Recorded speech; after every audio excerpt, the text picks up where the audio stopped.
Now, you might not know this, but since priests don't really get the weekend off, I mean, Sundays tend to be our busiest day of the week, we normally take Mondays as our day off, a day to rest and re-energize for the rest of the week. And I'll let you know that I'm a bit of an expert when it comes to Mondays, taking time off. I'm quite good at it.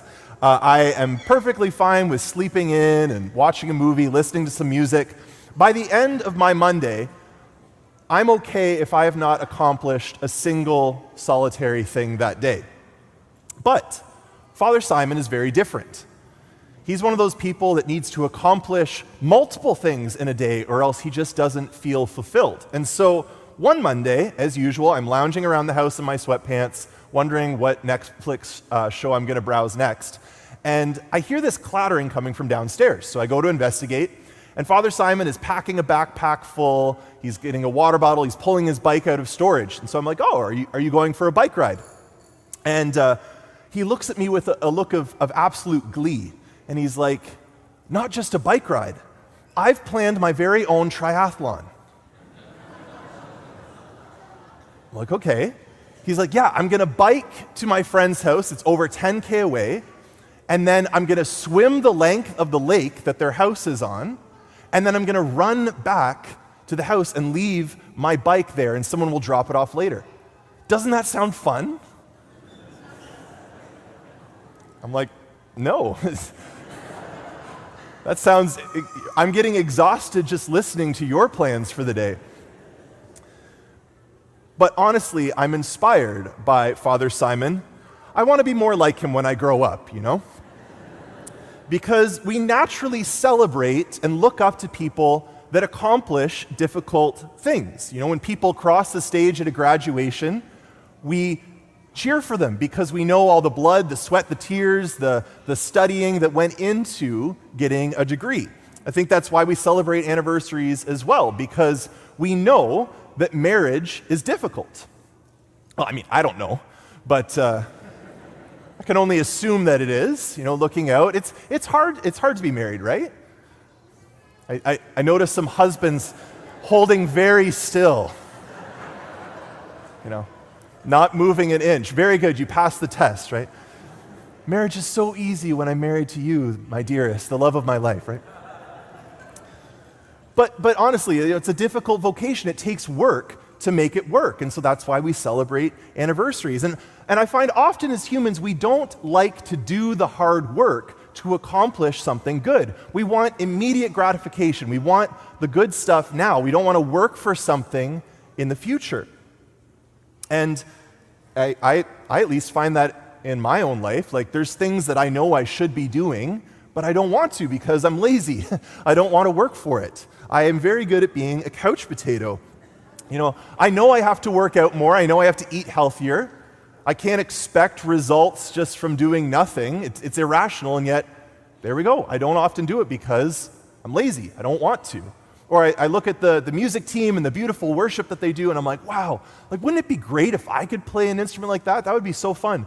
But that doesn't just happen. If you ask any one of them, that took years of practice, years of work. I have a guitar in my room.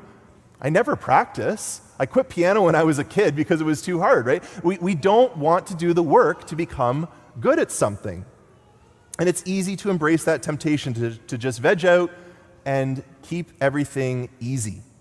Now, we've been going through this series right now on the 7 deadly sins, and we've been trying to sum up each sin every week in one sentence. So we started off with envy is always sad, then lust is always lonely, greed leaves you poor, gluttony leaves you empty. I don't know about you, but this series seems to go on forever. We're almost on our 7th week next week, and it's starting to sound a little bit like a cheesy campfire song or something, you know? The one that kind of goes on and on, like there's a hair on the wing, on the fly, on the frog, on the bump, on the log, and the hole in the bottom of the sea. Like one of those things like envy, lust, greed, gluttony. What's going to be next? Well, for your viewing entertainment this week, we get the sin of sloth. Particularly, I want to focus in on how sloth gets you nowhere. Sloth gets you nowhere.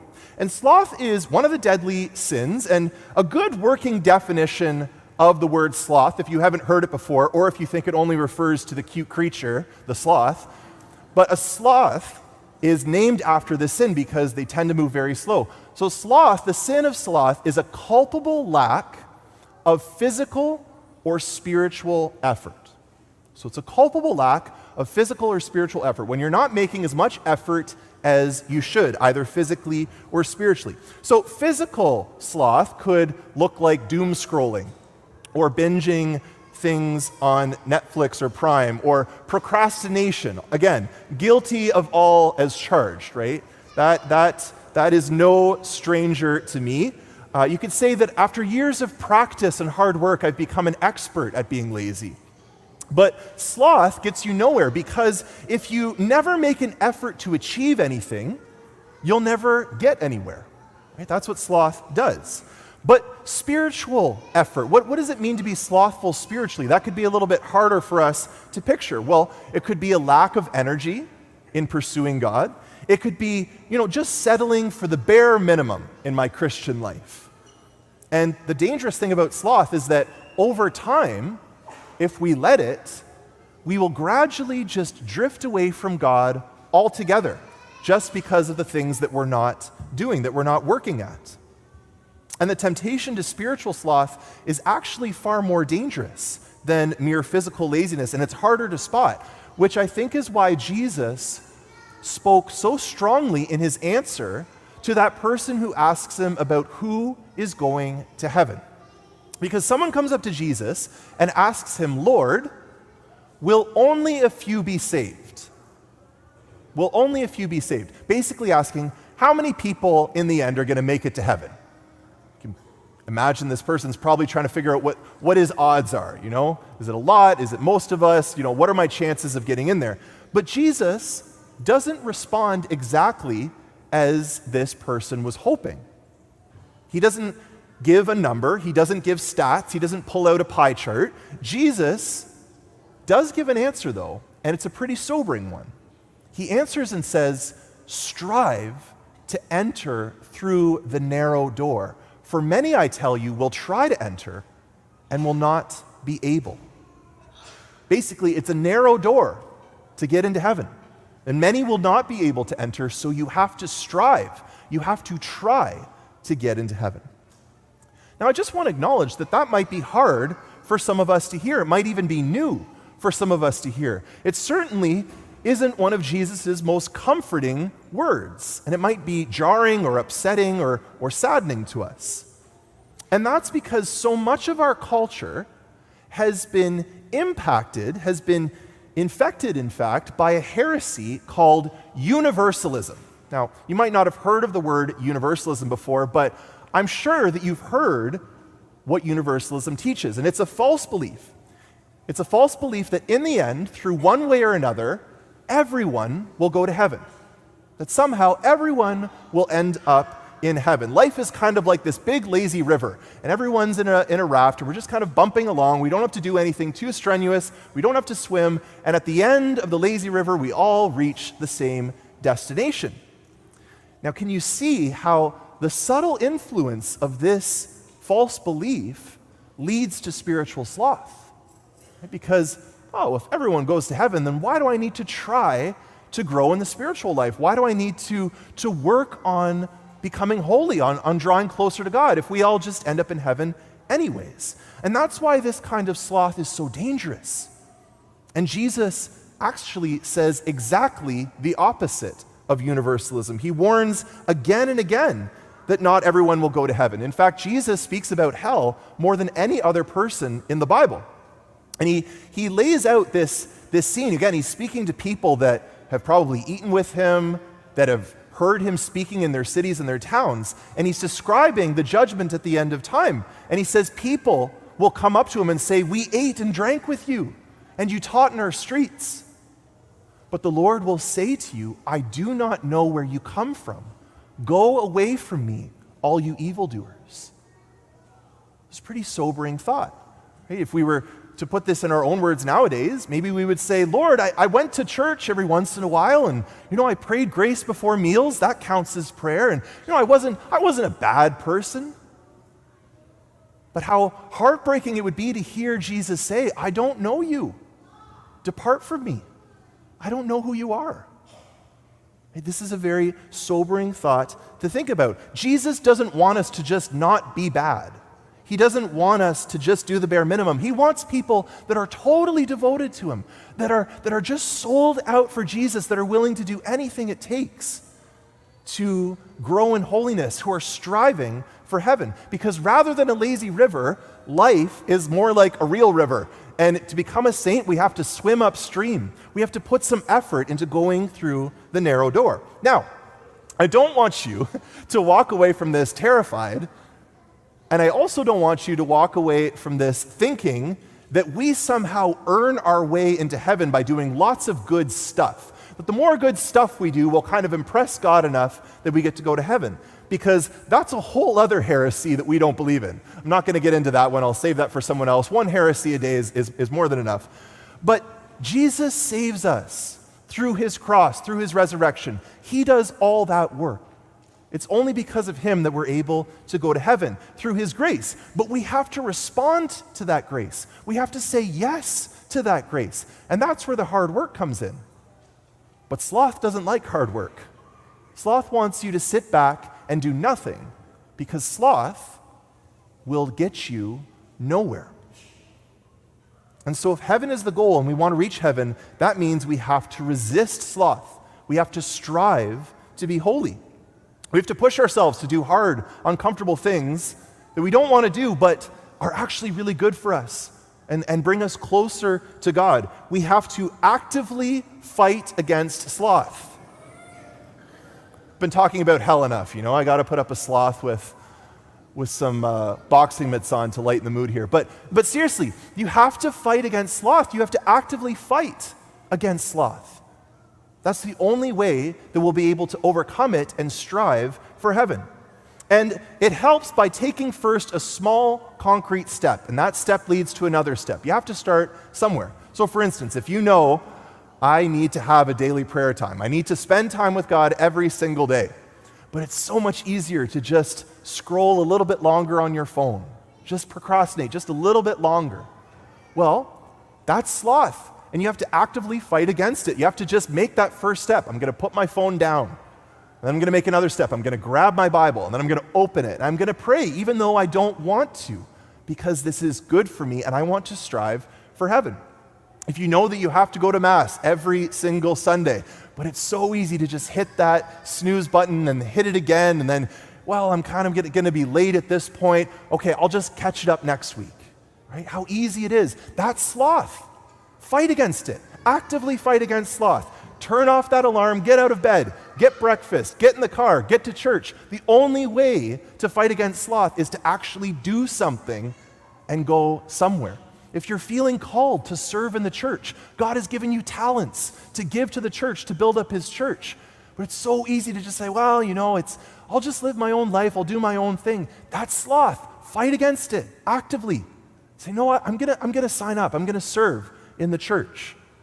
There's no other cure for sloth than to just start doing something. And trust me, it's not easy to break bad habits, sinful habits. I'll let you know when I win against the ones that I'm fighting against, right? It's not easy to build good habits, but we have to start somewhere or else we'll never start at all. And heaven is worth striving for. Trust me, it's not easy to become a saint, but it's so worth it. Heaven is so worth the effort to do it. And so if you want to start striving for heaven, if you want to start actively fighting against sloth, then might I suggest that we start by going over this whole series of the 7 deadly sins and figuring out which sin is doing the most damage in our life and how am I going to actively fight against it. Now, I'm not saying you have to rewatch all of our homilies, because even on 2 times speed, that's a torture that I wouldn't wish on any of you.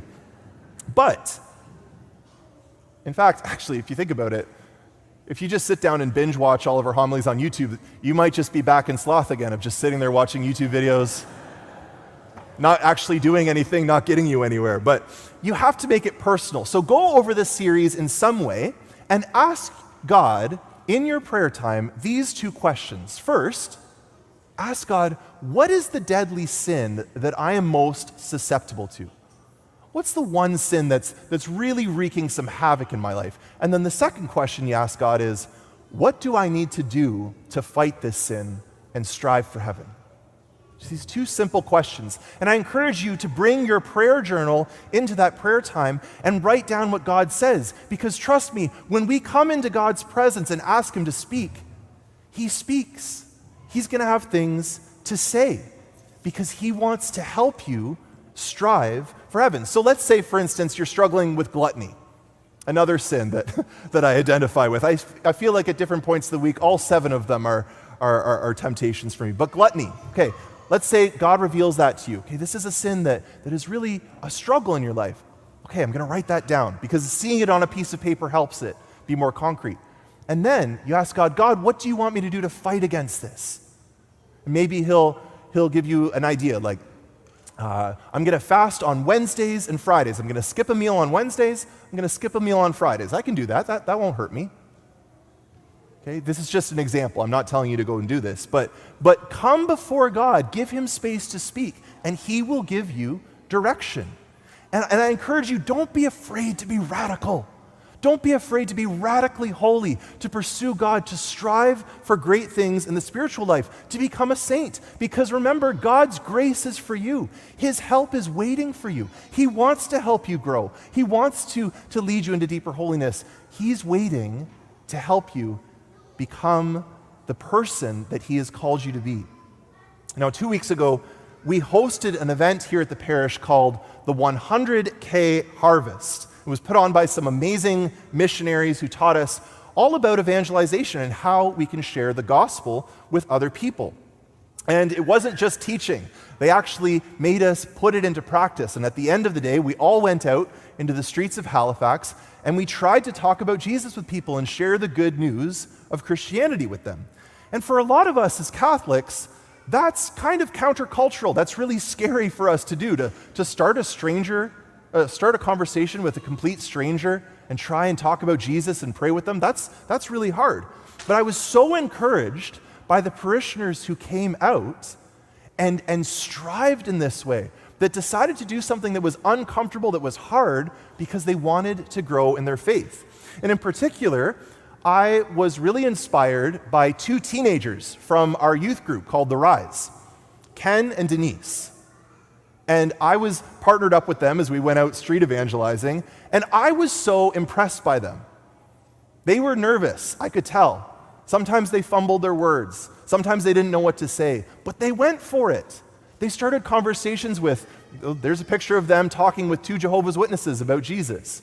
Whether we talked with Hindus and Sikhs and atheists, we prayed with people, we shared our testimony, and again, we pushed ourselves to go out of our comfort zone, to do something hard but good for the Lord.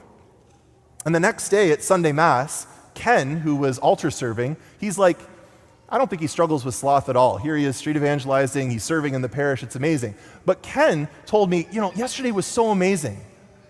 But after the event, Denise and I were walking home, and at a bus stop, we met a Muslim couple. And we started a conversation with them, and we told them about Jesus.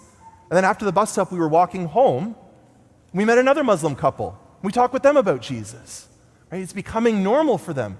It's bleeding into their life, and I hope it bleeds into the culture. This is the kind of fire, this is the kind of zeal that we need to be completely sold out for Jesus, to hold nothing back, to overcome that temptation, that desire to just sit back and do nothing, because that won't get us anywhere.